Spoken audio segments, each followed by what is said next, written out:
Hi மக்கா, எல்லாரும் எப்படி இருக்கீங்க? வரப்போற குரூப் 4 எக்ஸாம்க்கு நீங்களும் வீட்ல இருந்து ப்ரிப்பேர் பண்றீங்கன்னா மறக்காம நம்ம சேனலை சப்ஸ்கிரைப் பண்ணி வச்சுக்கோங்க. என்னோட ஸ்டடி பிளான்ஸ் எல்லாமே நான் உங்ககிட்ட ஷேர் பண்ணிட்டு இருக்கேன். நான் பாத்தீங்கன்னா உயிர்நாடி பேட்சை கிவ் அப் பண்ண போறேன் அப்படின்னு சொன்னதுல இருந்தே நிறைய பேர் என்கிட்ட கேட்ட கொஸ்டின் என்னன்னு பாத்தீங்கன்னா, வாட்ஸ் யுவர் நெக்ஸ்ட் பிளான் அப்படின்னு தான் கேட்டுட்டு இருந்தீங்க. லாஸ்ட் டைம் ஃபுல் ரிவிஷனுக்காக நான் ஃபாலோ பண்ற சேனல் பாத்தீங்கன்னா குருநாத் ஐஏஎஸ் அகாடமி. குருநாத் சாரை பொறுத்த வரைக்கும் ஆல்ரெடி அவங்க பாலிட்டிக்கும் எக்கனாமிக்ஸ்க்கும் வீடியோ கொடுத்துட்டாங்க. பாத்தீங்கன்னா அந்த 2 வீடியோவை பார்த்த அப்புறமா தான் இந்த வீடியோவை மேக் பண்றேன். 2 வீடியோவுமே சூப்பரா இருக்கு பாத்துக்கோங்க. பாலிட்டி ஃபுல்லா கவர் ஆயிருது, எக்கனாமிக்ஸும் ஃபுல்லா கவர் ஆயிருது. குரூப் 4 எக்ஸாம்ல அவங்க போர்ட்ல தான் நடத்தி இருந்தாங்க கோட் ரிவிஷன். அதை என்னால ஃபாலோ பண்ண முடியல. அதுக்கான மெயின் ரீசன் என்னன்னு பாத்தீங்கன்னா, நான் வந்து போன வாட்டி 11th 12th எதுவுமே படிக்கல. ஸ்கூல் புக்ல வெறும் 6th to 10th தான் நான் படிச்சிருந்தேன். அதனால என்னால ரிவிஷனுக்கு அவங்களோட வீடியோ ஃபாலோ பண்ண முடியாம இருந்துச்சு.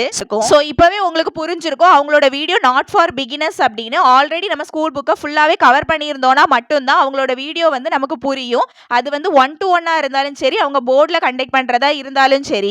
ஃபர்ஸ்ட் ஆஃப் ஆல் பாத்தீங்கன்னா நம்ம குருநாத் சாருக்கு ஒரு பிக் தேங்க்ஸ் தான் சொல்லணும் பாத்துக்கோங்க. ஒருத்தங்க சாலிடா ஒரு 6 மணிக்கூர் 4 மணிக்கூர் இப்படி உட்கார்ந்து லாஸ்ட் டைம் நம்ம ரிவிஷன் நல்லா பண்ணணும்ங்கிறதுக்காக இவ்வளவு எஃபர்ட் போடுறாங்கிறது ரொம்ப பெரிய விஷயம். இத்தனை மாசமா நம்ம மாங்குன்னு உளுந்து படிச்சது எல்லாத்தையுமே என் கண்ணு முன்னாடி கொண்டு வந்து அவங்க நிறுத்துற மாதிரி இருக்கு பாத்துக்கோங்க. அவங்க ஒவ்வொரு வார்த்தையும் சொல்லும் போது இவ்வளவு டேட்டாஸையுமே அவங்க மெமரைஸ் பண்ணி நமக்காக ஹெல்ப் பண்றது ரொம்ப ரொம்ப பெரிய விஷயம்.